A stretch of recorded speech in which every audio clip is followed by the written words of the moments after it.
What a brilliant clip there. Alhamdulillah. Amazing work yet again being carried out by Africa Muslim agencies. And whenever I watch any of the clips, very beautifully photographed, I might as well add, it makes me very emotional.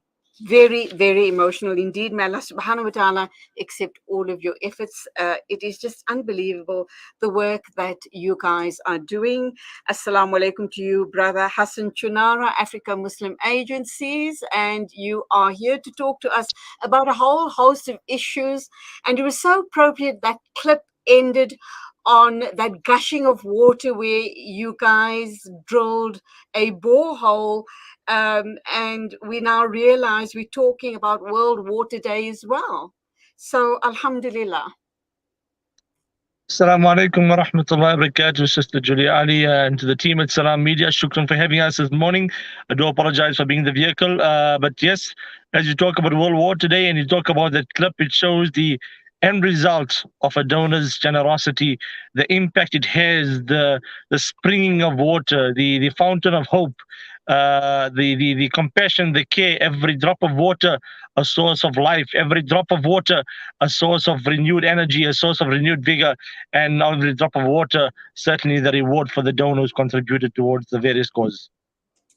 That brings me back to our conversation we had last week when you spoke to us about, you gave us a very graphic description about the situation in Afghanistan, where you indicated that the people there, it was you, or was it your twin brother? I'm not sure. I'm sure it was you. Where you spoke about how people were using sewage water for their food, to drink and to cook their food. They were boiling this water because there was just no water at hand. And that is one of the worst stories I have ever heard. But that is the reality on the ground, which you witnessed personally, you and the AMA team. Absolutely. Just returned yesterday from Afghanistan. However, our teams in Afghanistan continue the work.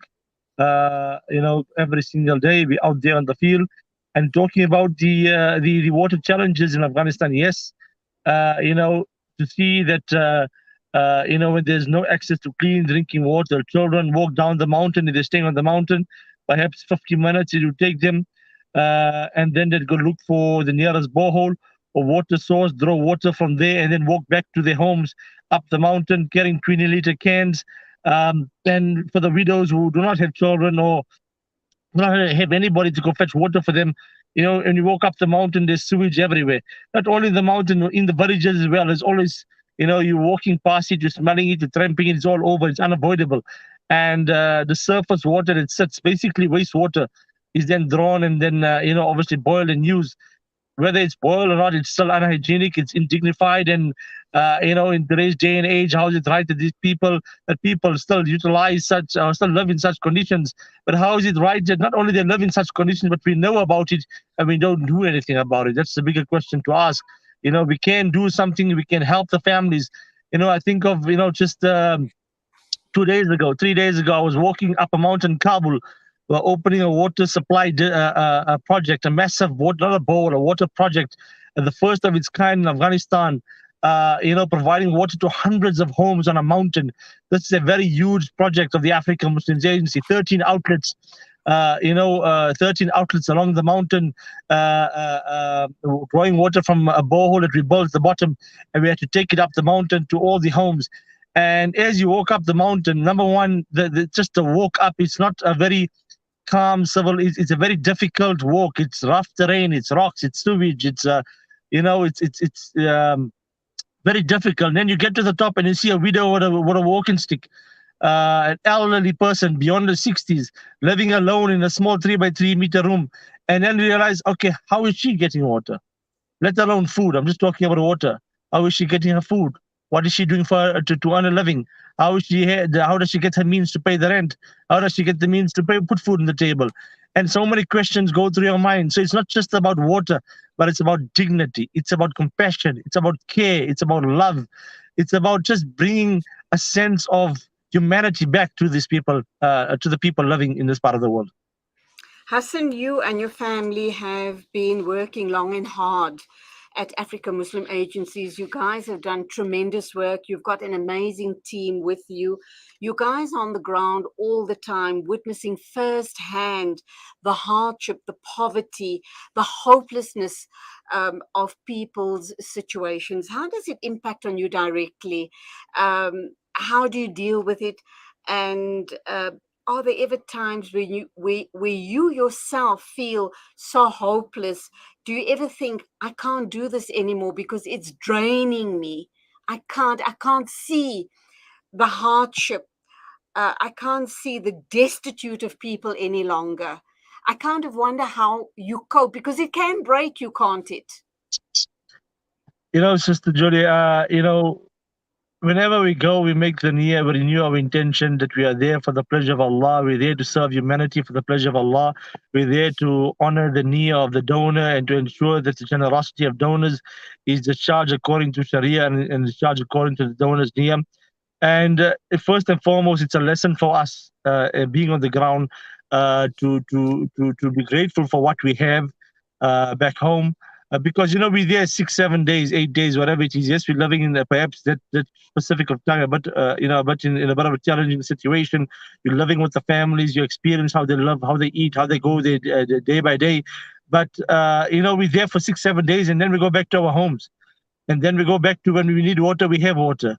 We have a choice of still or mineral. We have a choice of hot and cold. You want it with lemon, or you want it just plain. You have a choice of what food to eat. You have food at the time of when it's time to eat. You don't have to go look for food. You want to go have a shower, you have a shower. That's you have decent shoes to walk around. If you're going up on a mountain, you're walking in a rough terrain, you're walking the road, you're walking the mall, you're walking the pavement. You have the adequate clothing that's required for the environment you're in. And then you think of the people you're seeing before you. I think of the orphan child. I think of Umaid, a 13-year-old boy I met 3 days ago in Afghanistan, also living on a mountain, no father. He's got 2 sisters and a mother. And Umaid just cries. Umaid looks at you and he just cries. He can't get one word out. And you look at the burden on this young boy's shoulders. He just doesn't want to go out anymore and just be the man of the house. He doesn't want to go and look for the local currency to pay for the rent. He doesn't want to go out and look for the local currency to put bread on the table. He doesn't want to go look for whatever he can, just to protect his mother's dignity, so his mother doesn't have to go out and place herself in a vulnerable situation. And you look at Umaid and you think, Ya Allah, this young boy, 13 years old, is so much on him, so much trauma. He has not even dealt with the trauma of losing his father, and then just the trauma of every single day going out on the streets from the early morning before Fajr, come back after the sun is set, and just going out and being a man at 13 years old. He just wants to be a boy. He just wants to go to school. He's not asking for lavish things. And you look at the clothes that Umaid's wearing. It's not very fancy clothes. Perhaps the clothes he's wearing is probably 1 or 2 sets of clothing that he wears and changes every single day. You look at the faces. You think, when last did Umaid and his siblings take a bath, a proper bath? I'm not talking luxurious soap items. I'm talking just water running over their face and having a decent wash. I walk out of a maid's house and I look on the side by the hanging outside the door, a packet of fermented bread, gone green, with worms and old and stale. And then I realize you ask the question, and Umayyad and his family save the bread. When they do have bread, they save the bread. And you ask them why. They say, well, we do not know when the next meal is coming. So the leftover bread, we save it. And when we do get bread, it's from leftovers from neighbors or when on the streets people give us. And then that leftovers, we keep it because we not know when the next meal is coming from. So we keep the bread. And the next time we're hungry, we'll dip that green bread into some sort of water and have that as a meal.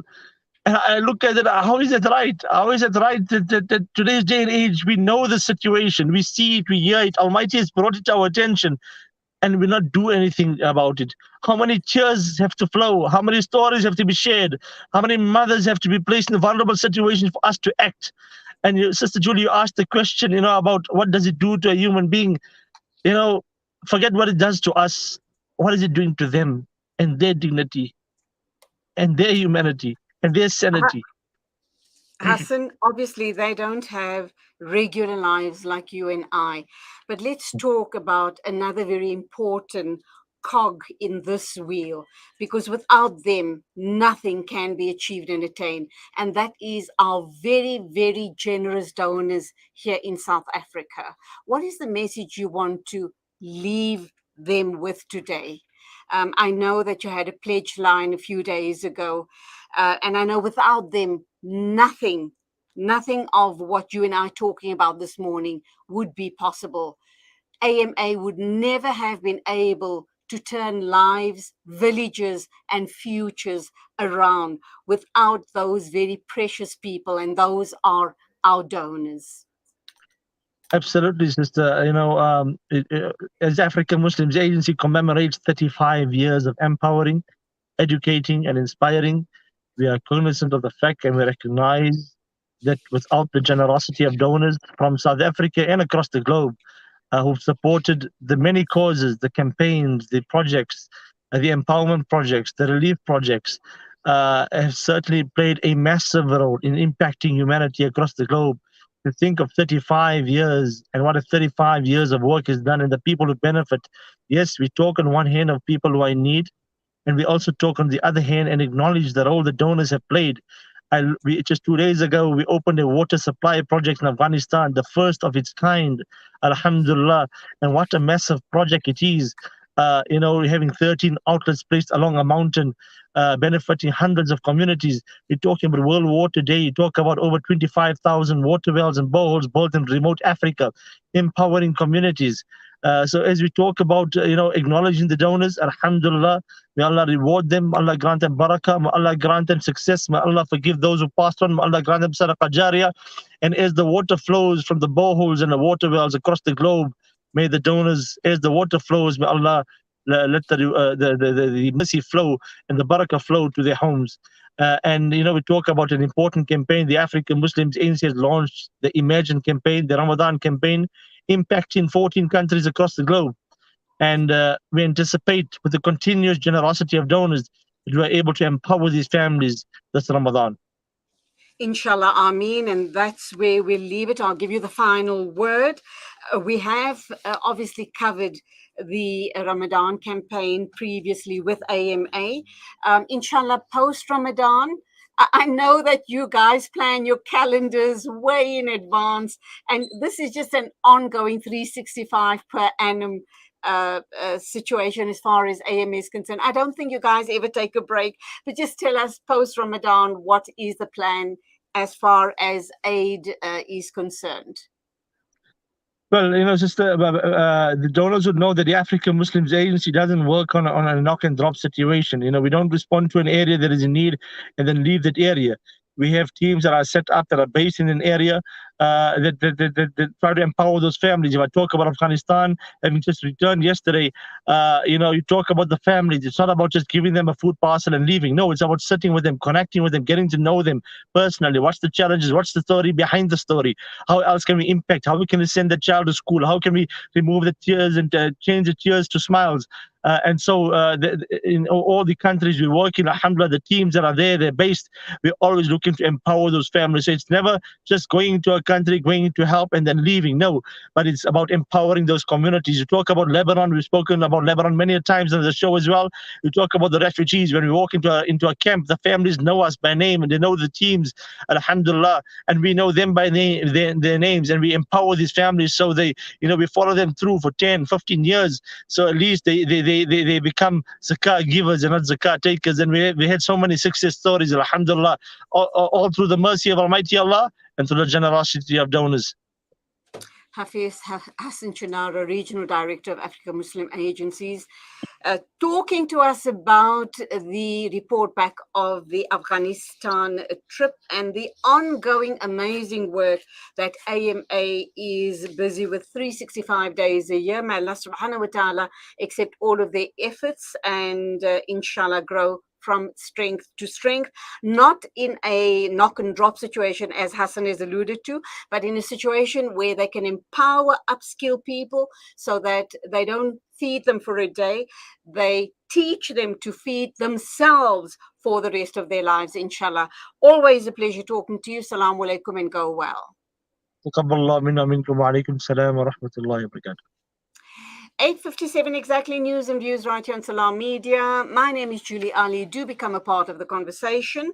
Unfortunately, I've just been told that PSC, that is the Palestine Solidarity Campaign, are not available to talk with us this morning. I'm really disappointed because I thought that would be quite a cracker of an interview, but for reasons best known, they're not available to do that interview. Hopefully, Inaya can and will cover it tomorrow. But do stand by. Lots more coming your way on the show right here on Salam Media.